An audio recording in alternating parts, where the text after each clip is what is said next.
আল্লাহ পাক রব্বুল আলামিন বলেন কুল্লু নাফসিন যায়িকাতুল মাউত। আল্লাহ তাআলা বলেন কুল্লু নাফসিন যায়িকাতুল মাউত। কুল্লু নাফস, প্রত্যেকটা নফসকে, প্রত্যেকটা প্রাণীকে আমি আল্লাহ পাক রব্বুল আলামিন যাদেরকে জীবন দিয়েছি, যাদের মধ্যে জীবন আছে, হোক সে প্রাণী, হোক সে মানুষ কিংবা জিন জাতি, আমি আল্লাহ তাআলা যাদের মধ্যে প্রাণ দিয়েছি, কথা বলার শক্তি দিয়েছি, হাঁটা চলার শক্তি দিয়েছি, ওই প্রত্যেকটা প্রাণীকে, প্রত্যেকটা নফসকে একদিন মৃত্যুর স্বাদ আস্বাদন করতে হবে। বলেন আল্লাহু আকবার। মানুষ কই যায় রে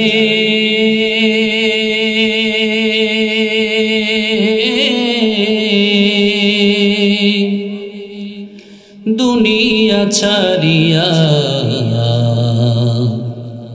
মসজিদের ওই পালকি আইনা দোলা দেয় সাজায়া তারে জনমের লাগিয়া। মসজিদের ওই পালকি আইনা দোলা দেয় সাজায়া তারে জনমের লাগিয়া। মানুষ কই যায় রে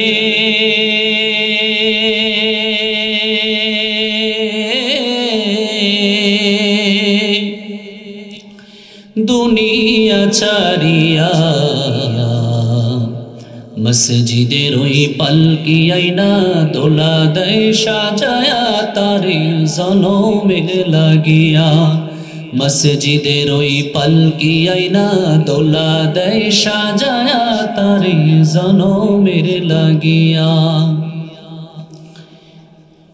এই দুনিয়ার লাইগা করলা কত মারামারি, মামলা মোকদ্দমা কইরা খোয়াইলা রে করি।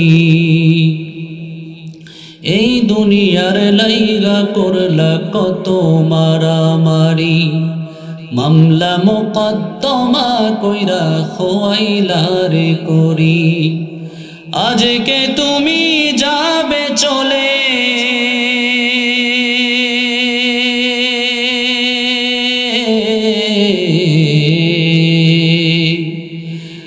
আজকে তুমি যাবে চলে সব কিছু ফেলিয়া। মসজিদের ওই পালকি আইনা দোলা দেয় সাজায়া তারে জনমের লাগিয়া। মসজিদের ওই পালকি আইনা দোলা দেয় সাজায়া তারে জনমের লাগিয়া। ছেলে মেয়ে নববধূর প্রেমেতে মজিয়া, নামাজ রোজা সব খোয়াইলা দুনিয়ায় আসিয়া। একটা আওয়াজ দিয়ে বলেন, ঠিক না? ছেলে মেয়ে নববধূর প্রেমেতে মজিয়া, নামাজ রোজা সব খোয়াইলা দুনিয়ায় আসিয়া। সেই ছেলেরাই গোসল দেবে,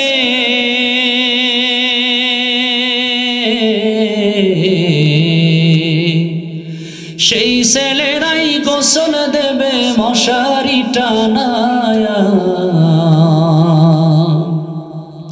মসজিদের ওই পালকি আইনা দোলা দেয় সাজায়া তারে জনমের লাগিয়া।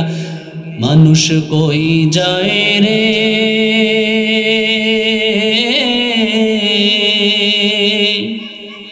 দুনিয়া ছাড়িয়া। মসজিদের ওই পালকি আইনা দোলা দেয় সাজায়া তারে জনমের লাগিয়া। ও প্রিয় ভাইরা আমার, খুব মনোযোগ দিয়ে একটু শুনবেন। দুনিয়ার জমিন থেকে তো আমরা সবাই চলে যাব, কেউ ওই দুনিয়ার জমিনে থাকবো না। দিন শেষে, বেলা শেষে আমার দাদা, আমার নানা কেউ এই দুনিয়ার জমিনে থাকতে পারে নাই। আপনিও পারবেন না, আমিও পারবো না, সবাইকে একদিন চলে যেতে হবে। কিন্তু এই দুনিয়ার জমিন থেকে চলে গেলে কি সব শেষ হয়ে গেল? আল্লাহ তাআলা কোরআনের আয়াতের পরের অংশে বলতেছেন, এই দুনিয়ার জমিন থেকে চলে যাওয়ার পরে ওই মানুষগুলো সফল হবে, ওই মানুষগুলো সফলতা অর্জন করবে।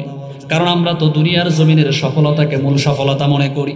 প্রিয় ভাইয়েরা আমার, দুনিয়ার জমিনে আমি বড় রাজনৈতিক নেতা হয়ে গেলাম, আমি বড় আলেম হয়ে গেলাম, আমি বড় বক্তা হয়ে গেলাম, আমি মনে করলাম হয়তো আমার দুনিয়ার জিন্দেগিতে আমি যা কিছু পেয়েছি আমি সফলতা অর্জন করেছি। না না না, বরং আল্লাহ পাক রব্বুল আলামিন বলেন, ওয়া ইন্নামা তুওয়াফাউনা উজুরাকুম ইয়াউমাল কিয়ামাহ। কাল কিয়ামতের ময়দানে এই দুনিয়ার জমিনে আপনি যা কিছু করে যাবেন, আল্লাহ পাক রব্বুল আলামিন ওয়া ইন্নামা তুওয়াফাউনা উজুরাকুম ইয়াউমাল কিয়ামাহ, কড়াই গন্ডায় হিসাব নিকাশ করে করে আপনাকে সেই প্রাপ্যটুকুন রব্বুল আলামিন বুঝিয়ে দিবেন। সুবহানাল্লাহ। ভালো কাজ করলে ভালোটা পাবেন, খারাপ কাজ করে গেলে খারাপটা পাবেন। কিন্তু সফলতার ডেফিনেশন দিতে গিয়ে, সফলতার সংজ্ঞা দিতে গিয়ে আল্লাহ পাক রব্বুল আলামিন বললেন, ফামান যুহজিহা আনিন নারি ওয়া উদখিলাল জান্নাতা ফাকাদ ফাজ। কারা সেদিন সফল হবে? ফামান যুহজিহা আনিন নার,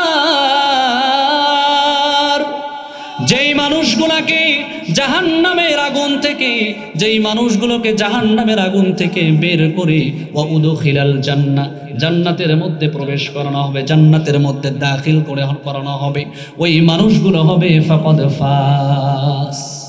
ওই মানুষগুলো কাল কিয়ামতের দিন সর্বোচ্চ সফলতার স্বাদ আস্বাদন করবে। বলেন না সুবহানাল্লাহ।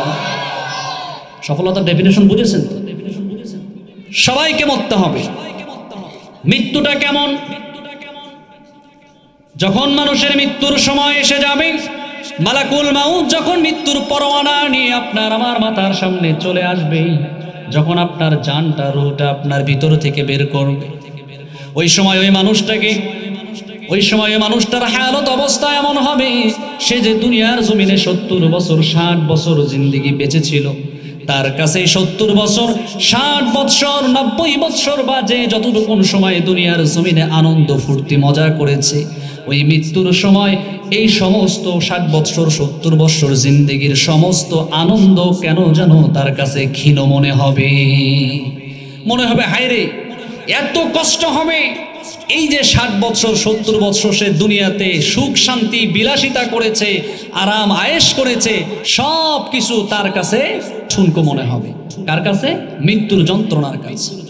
পয়গম্বর মুসা আলাইহিস সালাতু ওয়াস সালাম, নবী পয়গম্বর মুসাকে জিজ্ঞাসা করা হলো, মুসা আপনি একটু মৃত্যুর যন্ত্রণা সম্পর্কে আমাদের সামনে বর্ণনা করুন, মৃত্যুর অভিজ্ঞতা আপনার কেমন?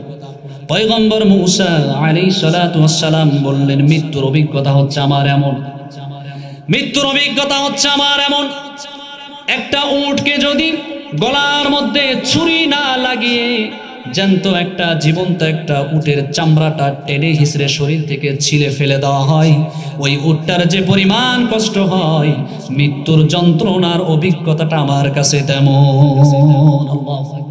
কি পরিমাণ কষ্ট হবে মৃত্যুতে, আমরা কি একটাবার খেয়াল করেছি?